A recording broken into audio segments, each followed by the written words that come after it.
Thank you, Jim. I am a California native, for those who would like to know that. Nebraska was just a little flirtation, and I got over it quickly. It's been my privilege to represent people who are involved in accidents and who have been injured in those accidents. I've been doing this for over 33 years, and I'd like to discuss with you some of the requirements for a successful auto accident case. Imagine that you're driving north, or northwest, or northeast on Beach Boulevard, actually Coast Highway. Let's call it Coast Highway. Off to your left is the ocean.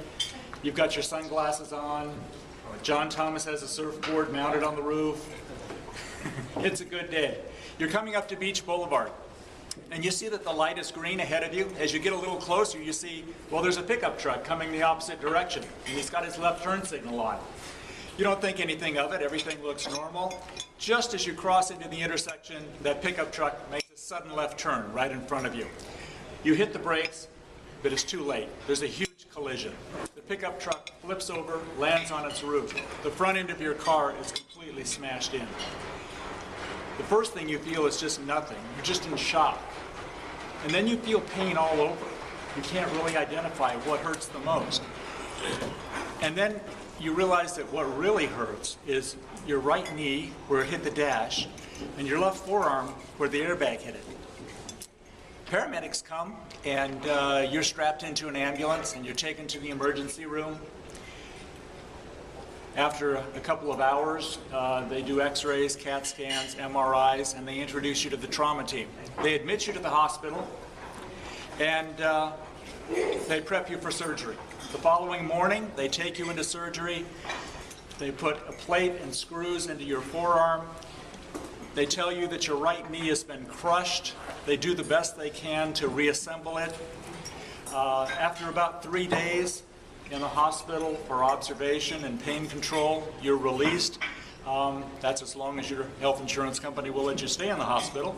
So you're released to your family. You go home with a prescription for physical therapy and some powerful pain medications. The next 6 months is just a whir of doctor's appointments, physical therapy appointments, and attempts to manage the pain. You can't work. You're out of work and you're losing income. After 6 months, your doctor says, well, we've done about the best we can for you, but you're going to have some residual problems. And frankly, we don't recommend that you run, ski, surf, or play tennis. These are things that you might have enjoyed in the past, but you should not do them any further because of your knee. And you can probably expect that you're going to have arthritis in your knee much earlier than normal because of the severe injury. About this time, someone tells you you have a claim here and you really need to talk to an attorney. So what you need to have a viable case, you need 3 basic things. You need liability, you need damages, and you need a source of recovery. Liability in cases like this, we're dealing with negligence. There are other cases where you might have strict liability, but in this kind of a case, we're dealing with negligence. What does that mean?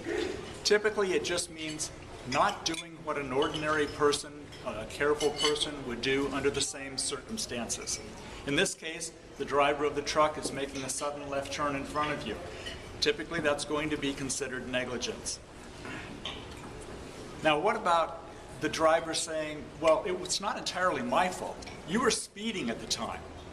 Can you still recover if a judge or a jury finds that you were partly at fault for the accident?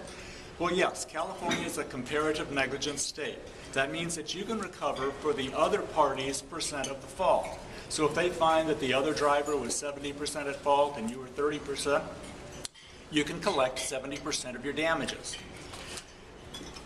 What are your damages in a case like this? Well, we categorize them in different categories. One is your economic damages, and those are all of your out-of-pocket expenses, your medical expenses, your loss of earnings, your prescription costs, the walker, the cane, and everything else that you needed, that we can actually put a number on the board and add up. Those are your economic damages.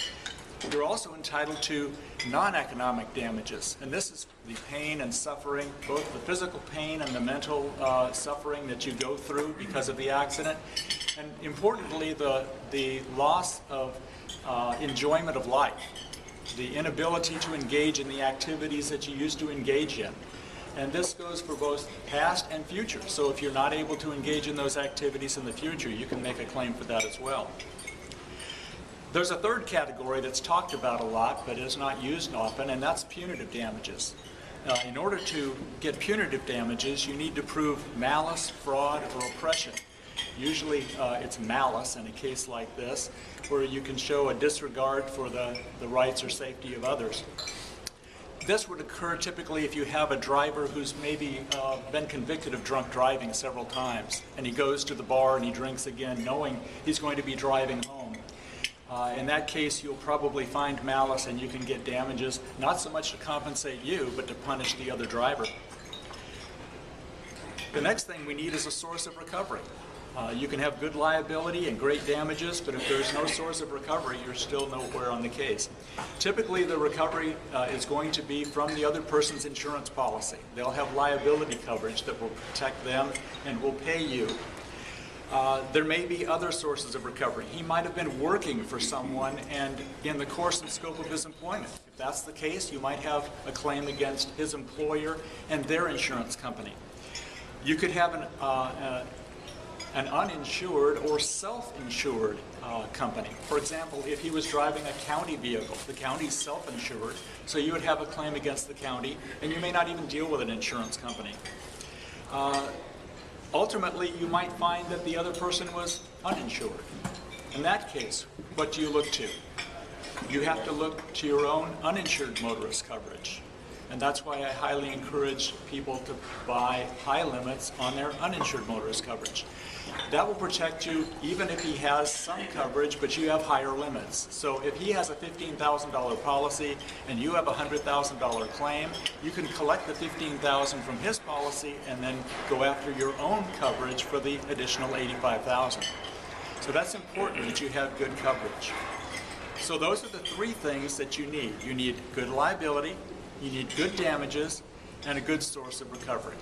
Are there any questions? It's a lot of cheerful. Yeah. You talk just a little bit about it if you're uninsured in that same situation. Okay, all right.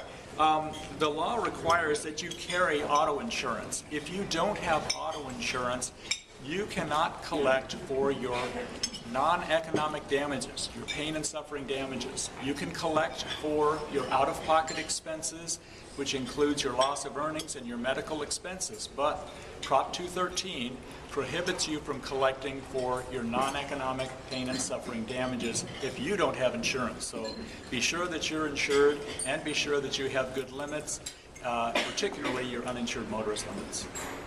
Anything else? Dennis.